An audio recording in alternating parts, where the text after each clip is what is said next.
Inilah kisah Henshin dan Kaori, seorang pemuda kaya yang menyamar kerja sebagai cleaning service. Versi Kaori TV, episode 288. Sore yang menjelang petang, hari puasa yang pertama tiba. Kaori yang pulang dari kerjanya saat itu melewati jalan raya, yang di situ ada Rena, yang tak lain pemilik usaha roti, yang kebetulan saat ini sedang membagikan makanan untuk berbuka puasa. Kaori, yang saat itu ada di mobilnya, dengan berjalan pelan, ia pun lalu dihampiri. Kaori itu diberi roti, beserta menu makanan lain, yang bingkisannya bertuliskan nama restoran miliknya si Rena. Setelah itu, Rena pun berjalan lagi, menuju ke belakang. Ia memberikan hal yang sama ke pengendara lainnya. Ketika membagikan itu, ia pun menjumpai mobil yang dekat di sampingnya. Si Rena itu pun lalu memberikan bingkisan yang di tangannya. Saat dibuka kaca mobilnya, ia tiba-tiba dipanggil namanya oleh seorang dari dalam. "Loh, bukannya kamu si Rena Larazati? Kok kamu ada di sini?"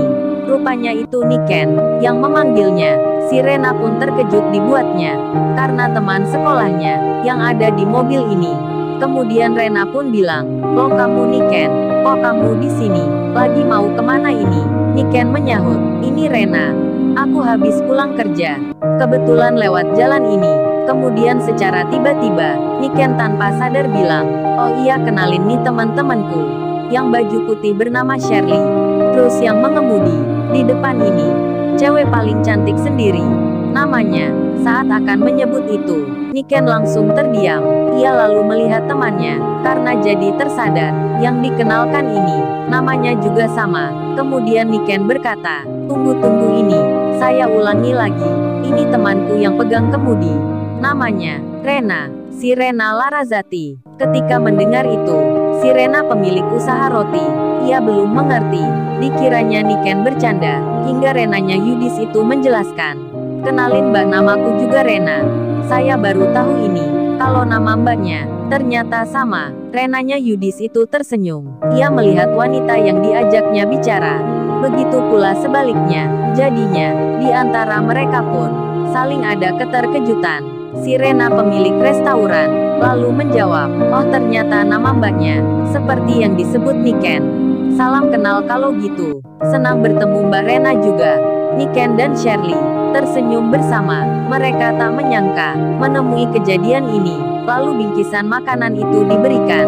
Niken menerimanya, begitu pula Shirley. Kemudian si Rena pun bilang, "Oh iya Niken, kapan-kapan mampir ya. Itu aku buka restoran di situ." Niken lalu melihatnya, apa yang ditunjukkan Rena, yang ternyata letaknya tak jauh dari tempat usahanya Yudis. Jadinya Niken itu mengira, berarti yang diomongin Yudis kemarin, dianggapnya tak mampu bersaing. Itu restorannya Rena. Lalu ia pun menjawab, "Iya Rena, aku akan mampir ke tempat kamu. Tapi sekarang aku jalan dulu ya." Setelah itu, mereka pun mengucap salam, saling berpamitan. Kemudian si Rena melanjutkan lagi, membagi-bagikan makanan. Sementara, Kaori, yang lagi di perjalanan pulang, saat itu ia merasa seperti punya pengalaman baru, karena pertama kalinya ia mendapat menu makanan secara tanpa bayar untuk buka puasa di jalan. Maklum, Kaori itu semenjak dulu tak pernah menerima seperti ini. Lalu ditaruhlah makanan itu di samping kursi mobilnya. Si Rena sendiri yang bersama Shirley bersama Niken, mereka kini tiba di sebuah tempat makan yang berkonsep pedesaan yang dipesan sebelumnya. Mereka pun masuk bersama. Lalu Rena berkata, "Terus ini gimana makanan ini? Apa sebaiknya kita bawa aja? Kan sayang kalau ditaruh di sini." Niken pun menjawab, "Iya nih, kita bawa aja. Entar di dalam kita pesan hanya minuman." Si Rena pun menyahut, "Tapi kita nggak enak nih. Apa boleh nanti bawa makanan dari luar?" Niken lalu menjawab, "Kalian tenang aja, entar aku yang bilang, karena gua kenal sama pemiliknya." Dan mereka pun masuk dengan membawa makanan tersebut. Di lain tempat, Kaori sudah sampai di rumahnya sendiri. Kemudian ia ditanya mamanya, "Kamu kok pulang rada terlambat gini Kaori?" Kaori pun menjawabnya, "Ini Ma, tadi mampir dulu ke rumah teman. Terus Terus jalanan juga macet. Mamanya lantas bicara, "Ya udah kamu mandi sana." Kemudian beliau melanjutkan bertanya, "Terus ini kamu bawa apa Kaori?" Kaori pun menjawabnya, "Ini mah tadi di jalan. Sewaktu Kaori pulang, ada orang yang memberikan konsumsi.